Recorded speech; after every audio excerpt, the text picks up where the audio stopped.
Okay. ఇప్పుడు మీ చేతికి ఒక రెడ్ కలర్ పేపర్ కట్టిన అందరూ చూపించండి. అందరూ చూపించాలి. ఏది? Very good. ఇట్ట కట్టినా కదా, అది ఏ చెయ్యి? అది ఏ చెయ్యి? Very good. ఈ కుడి చేతిని మనం ఇంగ్లీష్లో ఏమంటాం? మళ్ళీ చెప్పండి.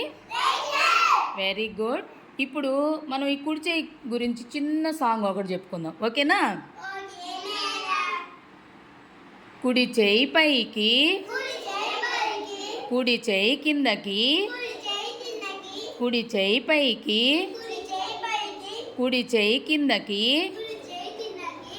కుడి చేయి పక్కకి, కుడి చేయి తిప్పు తిప్పు, కుడి చేయి హలో హలో, కుడి చేయి పైకి, కుడి చేయి కిందకి, కుడి చేయి పక్కకి, కుడి చేయి తిప్పు తిప్పు, కుడి చేయి హలో హలో. బాగుందా సాంగ్?